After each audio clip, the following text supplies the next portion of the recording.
हम लोगों ने कल शॉर्टेस्ट जॉब फर्स्ट को देखा था और शॉर्टेस्ट जॉब फर्स्ट के साथ सबसे बड़ी दिक्कत ये थी कि थ्योरेटिकली ये ऑप्टिमल तो है लेकिन प्रैक्टिकली इसको इम्प्लीमेंट कर पाना बड़ा मुश्किल है। क्यों? क्योंकि हमको ज़रूरत होगी ये जानने की कि जो प्रोसेस आ रहा है उसका सीपीयू बर्स्ट क्या है, उसको कितने सीपीयू साइकिल्स की ज़रूरत।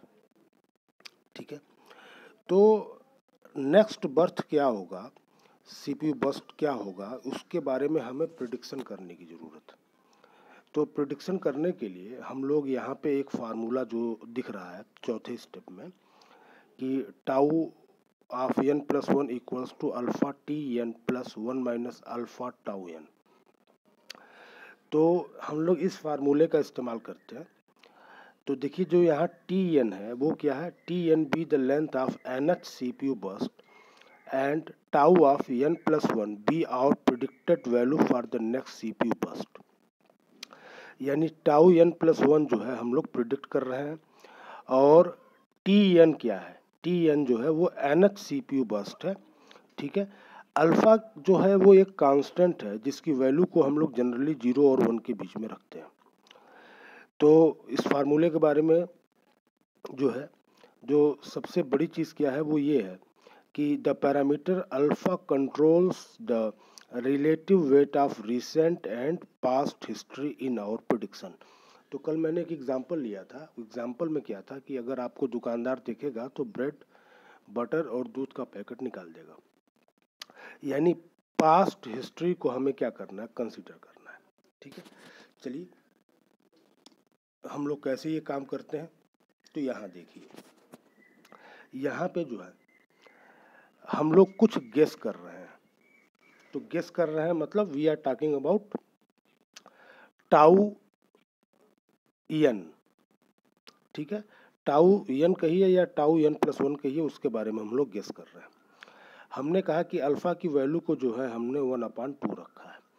तो अल्फ़ा की वैल्यू को 1/2 हमने रखा है। इससे हमको क्या पता मिलेगा कि रिसेंट हिस्ट्री और पास्ट हिस्ट्री का इक्वल वेट हम लोगों को मिल जाएगा। अब हम ये कह रहे हैं कि जो T1 है उसको हमने मान लिया है कि भाई साहब ये 6 है और टाउ 1 जो है उसको हमने मान लिया है 10। ठीक है, तो ये हम लोगों ने इनिशियली एक एजम्पशन लिया हुआ है कि टाउ 1 जो है वो 10 है और T1 जो है वो 3 है। अल्फ़ा की वैल्यू हमने रखी है क्या, 1/2। तो अब ये क्या हो जाएगा, अगला बर्स्ट देखिए 8 कैसे आ रहा है। तो 8 इस वजह से आ रहा है कि 1 माइनस अल्फ़ा टाउ एन। तो 1 minus alpha tau n, alpha की वैल्यू है 1/2, तो 1 माइनस अल्फ़ा हो जाएगा 1/2 इंटू टाउ वन मतलब 10। तो 10 का हाफ कितना हो जाएगा 5 प्लस अल्फ़ा टी एन। तो अल्फ़ा टी एन, तो हमने इनिशियली क्या वैल्यू मानी है T1 की 6। तो 1/2 इंटू 6 इट इज़ 3। तो 5 प्लस 3 कितना हो गया, 8 हो गया। ठीक है, कल इस बारे में हम लोगों ने चर्चा किया था कि जो एसजेएफ एल्गोरिदम है ये या तो प्रीम्पटिव होगा या फिर ये नॉन प्रीम्पटिव होगा। ठीक है, तो जो इसका प्रीम्पटिव वर्जन था वो हम लोगों को क्या दे रहा था, वो हम लोगों को दे रहा था SRTF, shortest remaining time first scheduling algorithm. ठीक है, तो उसके ऊपर जो है हम लोगों ने कल चर्चा किया था और हम लोगों ने एक प्रॉब्लम को भी देखा था। अब जो अगली शेड्यूलिंग टेक्निक हमको मिलने जा रही है इसको हम लोग बोलते हैं प्रियॉरिटी शेड्यूलिंग। तो प्रियॉरिटी शेड्यूलिंग में क्या होता है कि प्रियॉरिटी शेड्यूलिंग में जो है जब हर प्रोसेस के साथ हम लोग एक प्रियॉरिटी को अटैच कर देते हैं। हर प्रोसेस के साथ एक प्रियॉरिटी जो है वो अटैच होता है। प्रियॉरिटी बेसिकली एक न्यूमेरिक नंबर होता है और यही बताता है कि किस जॉब का एग्जीक्यूशन पहले होना और किस जॉब का एग्जीक्यूशन बाद में होना। ठीक है, तो हम लोग प्रियॉरिटी शेड्यूलिंग के बारे में कुछ जान लें। तो देखिए, the SJF algorithm is a special case of general priority scheduling algorithm. A priority is associated with each process and the CPU is allocated to the process with the highest priority. Equal priority processes are scheduled in FCFS order. अगर दो process अपने पास आ रहे हैं और दोनों की priority same है तो वो प्रोसेस सबसे पहले एग्जीक्यूट किया जाएगा जो हमारे रेडी क्यू में सबसे पहले आया है. An SJF algorithm is simply a priority algorithm where the priority P is inverse of the next CPU burst. अब जरा इस लाइन को हम लोग देखते हैं. यहाँ पे कहा जा रहा है कि जो SJF है it is a case of priority based scheduling. तो प्रायोरिटी बेस्ड शेड्यूलिंग में क्या है कि कोई एक प्रोसेस है, उस प्रोसेस को हमने प्रायोरिटी दिया हुआ है. ठीक है. अब प्रायोरिटी बेस्ड शेड्यूलिंग ये कहता है कि वो प्रोसेस सबसे पहले एग्जीक्यूट किया जाएगा जिसकी प्रायोरिटी हाई है. ठीक है. अब जरा देखिए एसजेएफ में क्या हो रहा है. तो एसजेएफ में वो प्रोसेस सबसे पहले एग्जीक्यूट किया जा रहा है जिसके लिए सीपीयू बस की रिक्वायरमेंट कम है. यानी दूसरे शब्दों में हम कहें तो एसजेएफ जो है वो भी एक तरीके से प्रायोरिटी बेस्ड शेड्यूलिंग की तरीके से काम कर रहा है. ठीक है. तो हम यहाँ ये भी कह सकते हैं कि एसजेएफ में जो सीपीयू बर्स्ट है ना, तो जिसके लिए सीपीयू बर्स्ट की वैल्यू कम होगी उसकी प्रायोरिटी ज़्यादा मानी जाएगी. तो इसको अगर रिलेट करना हो तो हम लोग क्या कहेंगे कि priority is inversely proportional to CPU burst. यानी जिसका सीपीयू बर्स्ट कम होगा उसकी प्रायोरिटी क्या होगी, ज़्यादा होगी. और जिसके लिए सीपीयू बर्स्ट क्या होगा, ज़्यादा होगा, उसकी प्रायोरिटी क्या हो जाएगी, कम हो जाएगी. ठीक है. इसीलिए यहाँ पे ये बोला जा रहा है. अब देखिए मैं पूरे सेंटेंस को एक बार रिपीट करता हूँ. An SJF algorithm is simply a priority algorithm where the priority P is inverse of the predicted next CPU burst. The larger the CPU burst, the lower the priority and vice versa. Note that we discuss scheduling in terms of high priority and low priority. ठीक है. तो high priority low priority दो ही priority होंगी. और एक बात और जो बताई गई है वो क्या बताई गई है कि अगर आपके पास सेम प्रायोरिटी के प्रोसेसेस हैं तो which one will be executed at first. तो जो सबसे पहले आया होगा वो सबसे पहले एग्जीक्यूट होगा. देखिए priorities are generally some fixed range of numbers such as 0 to 7 और 0 से लेकर 7 तक ये नंबर हो सकते हैं या फिर 0 to 4095. ठीक है. However, there is no general agreement on whether 0 is the highest or lowest priority. ठीक है. तो ये जो है किसी को मतलब कि सब लोग इस बात के ऊपर सहमत नहीं है कि प्रायोरिटी 0 मतलब हाईएस्ट या लोवेस्ट. ठीक है. इसीलिए कांस्टेंट का इस्तेमाल किया जाता है. वो सिंबॉलिक कांस्टेंट होते हैं जैसे मिन priority, max priority, norm priority. ठीक है. तो चूंकि सब लोग इस बात के ऊपर सहमत नहीं है कि लोअर नंबर मतलब हायर प्रायोरिटी या हायर नंबर मतलब हायर प्रायोरिटी, तो ये एक कंफ्यूजन जो है क्रिएट करेगा. लेकिन हम लोग अपने इस पूरे लेक्चर में ये मान के चल रहे हैं कि जो लो नंबर है मतलब वो हाई प्रायोरिटी को रिप्रेजेंट कर रहा है. ठीक है. तो अब जो है हम लोग देखें तो अभी क्या है ना कि एक प्रॉब्लम आती है प्रायोरिटी बेस्ड शेड्यूलिंग में, उसको बोलते हैं स्टारवेशन. तो स्टारवेशन का क्या मतलब होता है कि कोई एक जॉब जो है वो हम लोग एग्जीक्यूट नहीं करा पा रहे क्योंकि उसकी प्रायोरिटी है कम. ठीक है. अब जरा देखिए ये सीन कैसे आएगा. तो हम लोगों ने देखा था कि एसजेएफ जो है ना उसका जो है दो वर्जन है, एक है प्रीम्पटिव और एक है नॉन प्रीम्पटिव. उसी तरीके से जो प्रायोरिटी शेड्यूलिंग है ना, प्रायोरिटी शेड्यूलिंग के भी दो वर्जन है, एक है प्रीम्पटिव और एक है नॉन प्रीम्पटिव।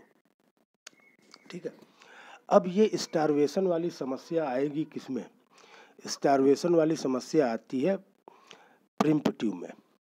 ठीक है, कि एक प्रोसेस एग्जीक्यूट हो रहा है, पता चला कि उससे हाईएस्ट प्रायोरिटी का कोई प्रोसेस आ गया, तो हम लोग पुराने वाले प्रोसेस को छोड़ देंगे और नए वाले हाई प्रायोरिटी के प्रोसेस को एग्जीक्यूट कराना शुरू कर देंगे। और अगर यही घटना बार बार होती रहे तो एक समय ऐसा आएगा जब हमारा लोअर प्रायोरिटी वाला जो जॉब है वो कभी भी एग्जीक्यूट नहीं हो पाएगा। तो ये जो है, अरे मैं इसके बारे में एक बात बताऊं कि देखिए कि ये कब कैसे रिपोर्ट हुआ था ये प्रॉब्लम। तो a major problem with priority scheduling algorithm is indefinite blocking or starvation. A process that is ready to run but lacking of the CPU can be considered blocked, waiting for the CPU. A priority scheduling algorithm can leave some low priority processes waiting indefinitely for the CPU. In a heavily loaded computer system, a steady stream of higher priority processes can prevent a low priority process from ever getting the CPU. Generally, one of two things will happen. Either the process will eventually be run or the computer system will eventually crash and lose all unfinished low priority processes. अब जरा देखिए कि एक rumour है, rumour क्या है कि rumour has it that when they shut down the IBM 7094 at MIT in 1973, they found a low priority process had been submitted in 1967 and had not yet been run.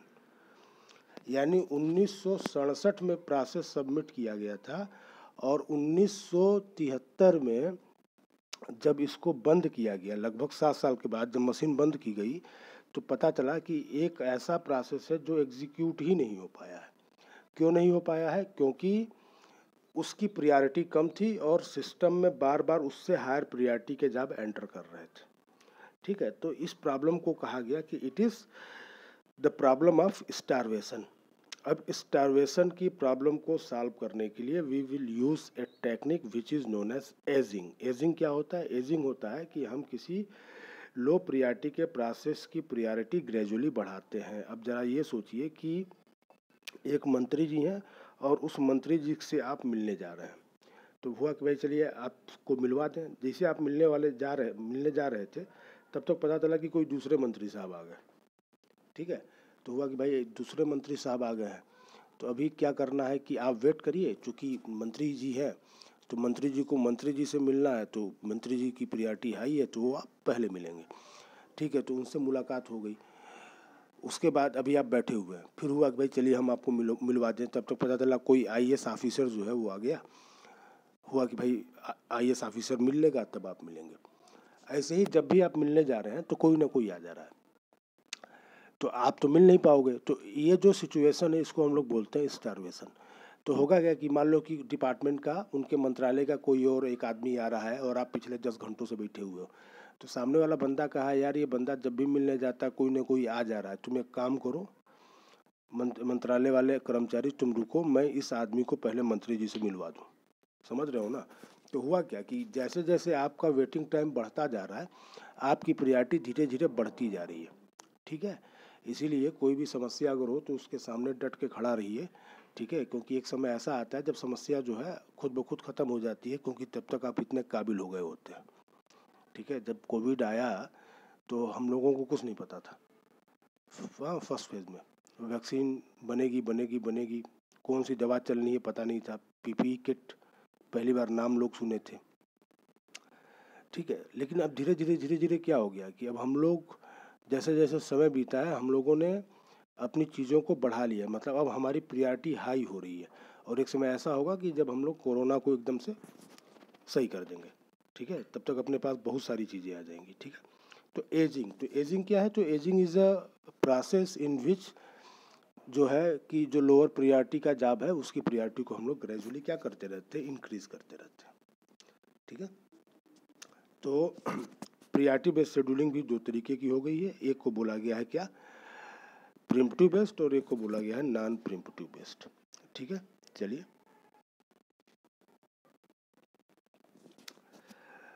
अब हम लोग बात करते हैं राउंड रॉबिन शेड्यूलिंग की। तो round robin scheduling जो है ना, यहाँ पे क्या होगा कि हम लोग हर प्रोसेस को थोड़े थोड़े समय के लिए सीपीयू देंगे। हर एक प्रोसेस को थोड़े थोड़े समय के लिए हम लोग क्या देंगे, सीपीयू देंगे, और जैसे ही टाइम क्वांटा एक्सपायर होगा हम लोग दूसरे जॉब को एग्जीक्यूट करा लेंगे। ठीक है, तो इसी को बोला गया राउंड रॉबिन फैशन। ठीक है, तो देखिए the round robin scheduling algorithm is designed specially for time sharing system. तो टाइम शेयरिंग सिस्टम के लिए इसको डिजाइन किया गया। It is similar to FCFS scheduling but preemption is added to switch between processes.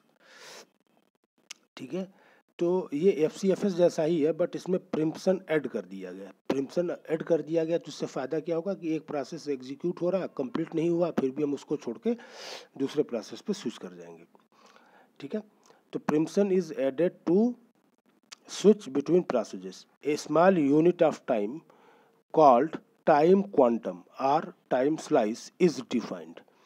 तो यहाँ पे टाइम क्वांटम या टाइम स्लाइस की बात हो रही है, जो बताएगा कि इतने टाइम के लिए हम किसी प्रोसेसर को किसी प्रोसेस के साथ क्या करेंगे, रखेंगे। ये time quantum is generally from 10 to 100 millisecond. ठीक है, तो एक टाइम क्वांटम या टाइम स्लाइस जो है या टाइम क्वांटा जो है उसकी वैल्यू क्या हो सकती है, तो 10 मिलीसेकंड से लेके 100 मिलीसेकंड तक हो सकती है। The ready queue is treated as circular queue. ध्यान दीजिए, ready queue is treated as circular queue. जब हम लोग शेड्यूलिंग शुरू किए थे ना, तब वहाँ पे एक बात आई थी कि जो आपका रेडी क्यू होता है ज़रूरी नहीं कि वो FCFS हो, first in first out based हो। ठीक है, इट में बी सर्कुलर। ठीक है, तो अगर आपसे कोई पूछे कि ये बताइए कि कैसे आप इस बात को कह रहे हैं कि आप रेडी क्यू को जो है फीफो नहीं रखेंगे, तो तुम्हारा जवाब क्या होगा? तो तुम्हारा जवाब होगा कि देखो, जब हम लोग FCFS कर रहे हैं ना, जब हम लोग FCFS कर रहे हैं तो वहाँ पे जो रेडी क्यू है ना, वो first in first out principle के ऊपर बेस्ड है। जब हम लोग प्रियॉरिटी शेड्यूलिंग कर रहे हैं, ठीक है, तो वहाँ पे हम लोग हीप बना रहे हैं। जब हम लोग प्रियॉरिटी शेड्यूलिंग कर रहे हैं तो हम लोग वहाँ पे हीप बना रहे हैं। तो हीप में क्या होता है, हम लोगों ने देखा था कि heap as a priority queue, तो जो टॉप मोस्ट प्रियॉरिटी वाला होगा वो सबसे ऊपर होगा, यानी हम लोग वहाँ पे मिन हीप बनाएंगे तो सबसे कम CPU बर्स्ट वाला प्रोसेस टॉप मोस्ट पे होगा। ठीक है, और राउंड रॉबिन शेड्यूलिंग की जब हम लोग बात कर रहे हैं तो राउंड रॉबिन शेड्यूलिंग में हमारे पास सर्कुलर क्यू होता है। ठीक है, तो वी हैव सर्कुलर क्यू। ठीक है, तो आगे चलते हैं। The CPU scheduler goes around the ready queue, allocating the CPU to each process for a time interval of up to one time quantum।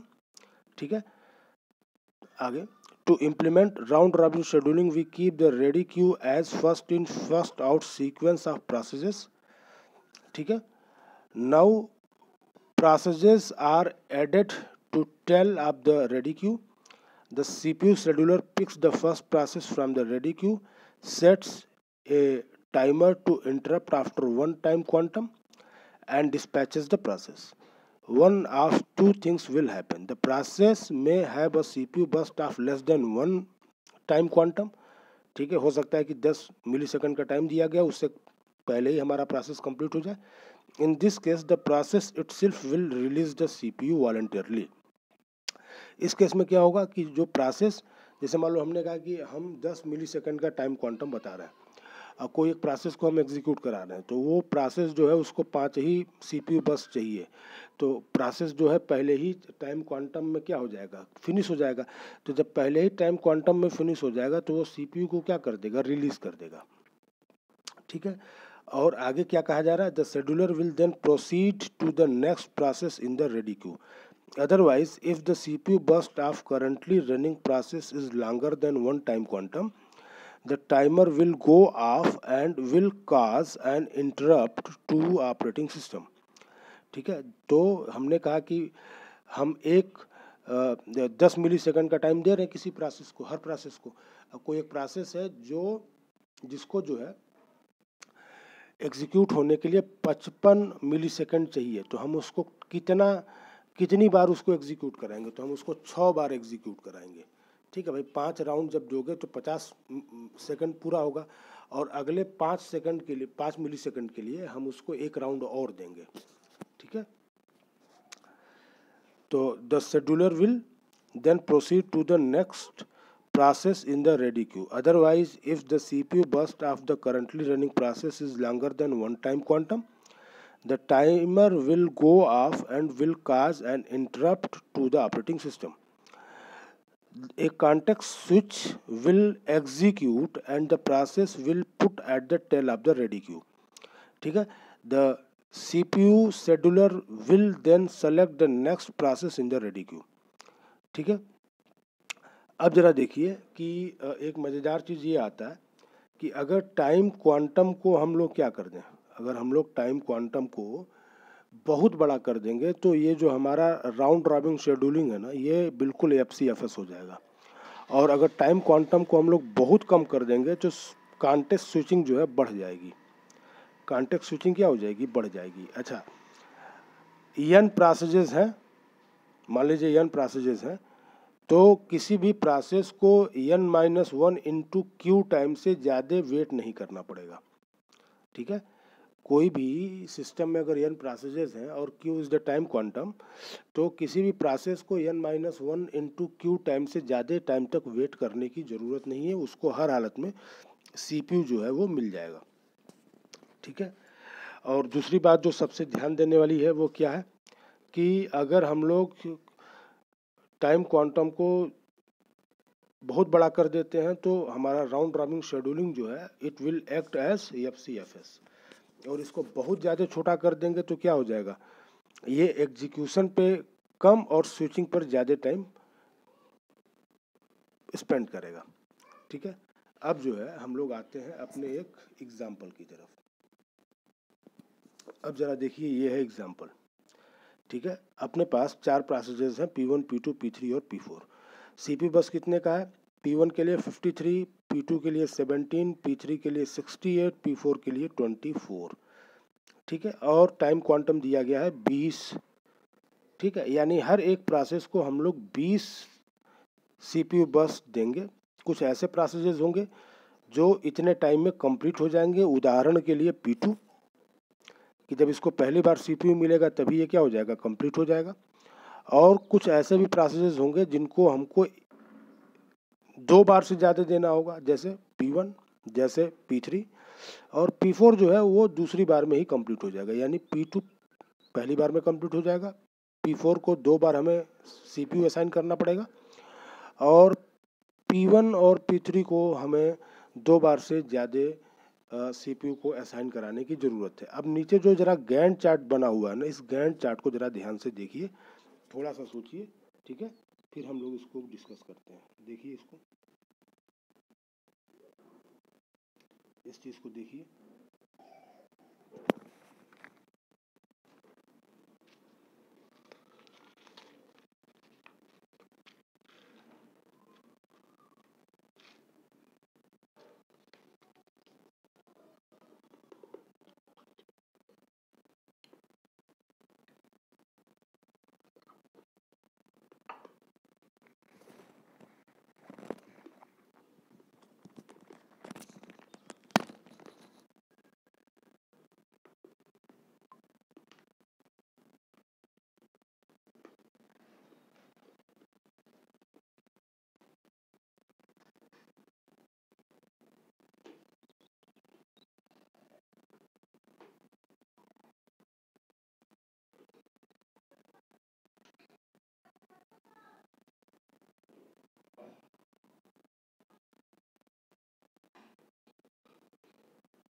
तो अब ज़रा ध्यान से देखिए, तो P1 2 की सबसे पहले आ रहा है, उसके बाद से P2 आ रहा है, P3 आ रहा है, P4 आ रहा है। तो P1 को हमने दिया 20 टाइम क्वांटा। अब P1 को कंप्लीट होने के लिए 33 और चाहिए। P2 को हमने दिया 20, तो 17 में ही कंप्लीट हो गया। यानी P2 जो है 37वें पे CPU को छोड़ देगा। उसके बाद हम लोग देंगे किसको, P3 को। तो P3 को 37वें पे दिया गया 20 बस तक, तो 57 पे ये छोड़ेगा। फिर P4 आएगा, 20 पे छोड़ेगा यानी 77।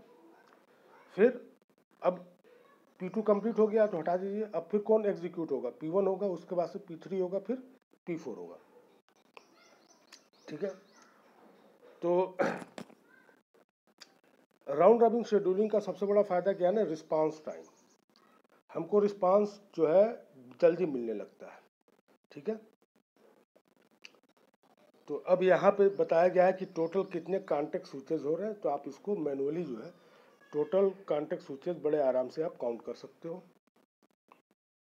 ठीक है, तो अब जो हम लोगों का अगला एजेंडा होगा कल का, उसमें हम लोग देखेंगे कि कैसे हम लोग कुछ और एल्गोरिदम्स हैं अपने पास, मसलन मल्टी लेवल क्यू शेड्यूलिंग है, multi level feedback queue scheduling है। ठीक है, मल्टी प्रोसेसर शेड्यूलिंग है। ठीक है, तो इनके ऊपर हम लोग कल चर्चा करेंगे। ये टोटल कॉन्टेक्ट स्विचेज आप ज़रा काउंट कर लीजिएगा।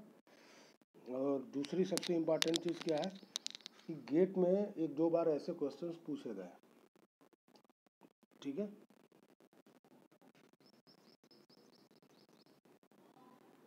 तो आज का लेक्चर जो है हम लोग यहीं पे ख़त्म करते हैं।